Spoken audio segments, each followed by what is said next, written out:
Let me show you why it's so difficult to play with a straight bow. Why does it even matter, and how do you train yourself to actually do it? This is the exact same shot from two different angles. I haven't moved the bow, but when you look from one side it looks straight.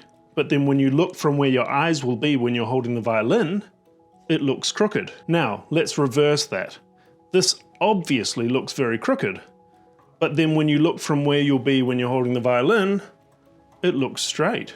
This is the first difficulty of playing with a straight bow. From the angle you're looking at it, it's very hard to tell if it's straight or not.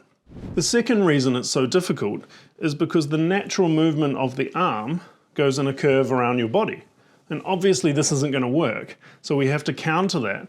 But the way this feels is completely different depending on which part of the bow you're in.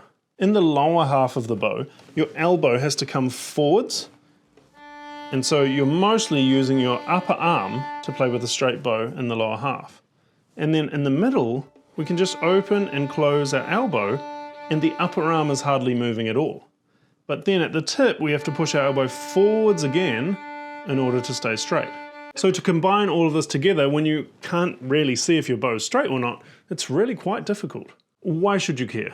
When your bow is not parallel to the bridge, it travels all over the place, therefore giving a very inconsistent sound. Obviously, this is not going to help us make beautiful music. So how do we train ourselves to play with a straight bow? The first step is to figure out what straight actually looks like, because as we just found out, we can't really trust our eyes due to the angle we're looking from.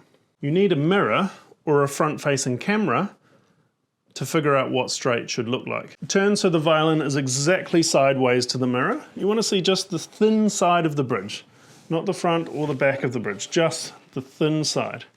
And then place your bow on the string and look in the mirror, and you can see, is my bow straight? Where is it correct?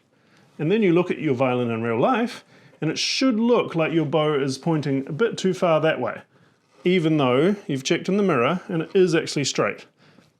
Your job is to memorize that, so your brain learns that is straight. Now, do a few bow strokes. And then look in the mirror again and check, is it correct? Look in the mirror. Look back in real life. You're training yourself to do this movement correctly, and you're also training your brain what straight should look like when you look this way. To make this automatic, we're going to need a lot of repetitions in all parts of the bow. The easiest place is the middle of the bow. So let's start there and do many repetitions on each string, opening and closing the elbow and checking in the mirror every few seconds to check that we're still accurate.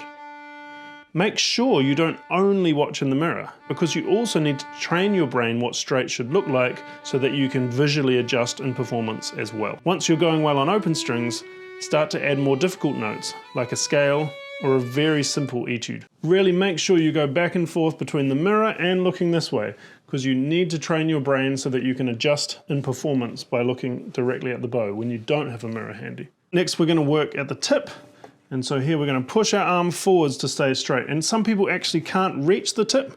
So if that's you, just go as far as you can until you run out of arm, and don't push your shoulder forward to make up for it.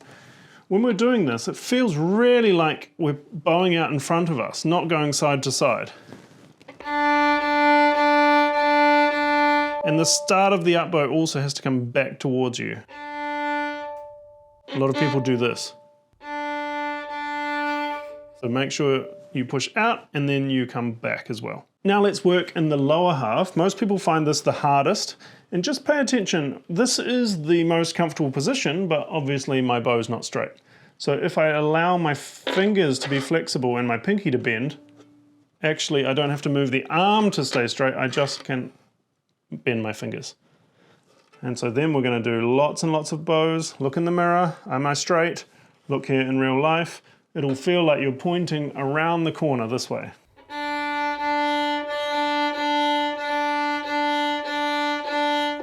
And then once you can do that comfortably, you add to the scale or a etude. Pro tip, if you really want to build your control, when you're right at the frog, you can take your first finger off the bow This will build relaxation and extra control. Now let's combine all of the parts of the bow together. Start at the frog, bring the arm back, and then open up the elbow, and then push the elbow forwards.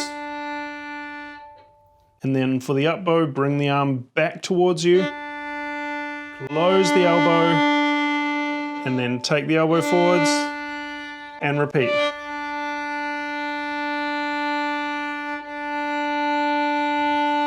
One exercise I learnt as a beginner, and I use it with all my students, is we do the opposite of the natural movement of the arm. I'd call this a frown.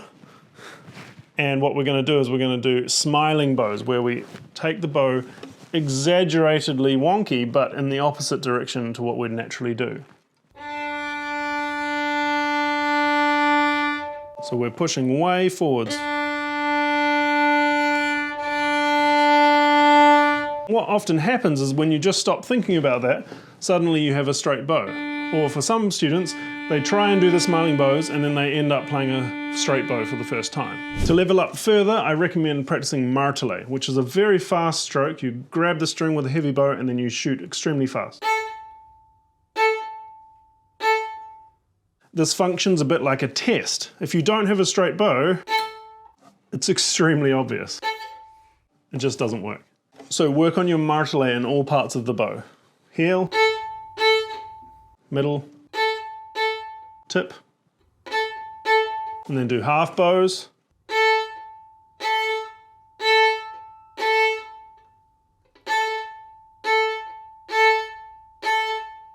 And then. And you can try whole bows, but that's extremely difficult. And as with any technique, start with the easiest notes possible, then add a few fingers, add some string crossings, use more bow, go faster, go to an etude. But only level up one step at a time. Here are a couple of things that ruin your straight bows. So if you had a straight bow on this string, and then you cross the string, but not in the right direction, you can end up with a crooked bow on the new string.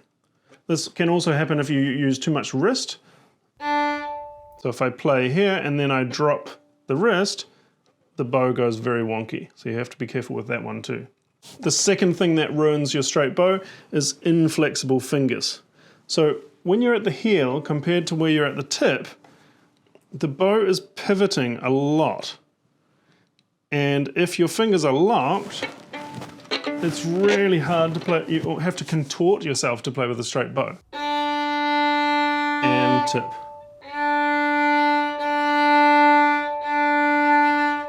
As you move up and down the bow, the angle of the bow compared to your hand is changing. If the fingers are stuck, that's going to be really impossible. So lighten the fingers and allow the bow to move underneath them.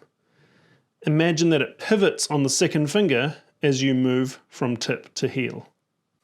For etudes to practice on, you can use literally anything. It really doesn't matter. Just make sure you start small and then you can add more string crossings, more slurs, more speed, all of those things as you get better. Try and level up just one level at a time. I've put together a PDF outlining the key steps of this video with some extra tips and reminders and 5 etudes to practice your straight bows with. There's Kaiser Opus 20 number 1, which is a great easy etude in first position. Slightly more difficult, there's the famous Kreutzer number 2, or there's Shevchik Opus 1 part 1 numbers 14 and 15. They're also great. You can download them from the link below. Playing with a straight bow is not something you can learn once and then not have to worry about again.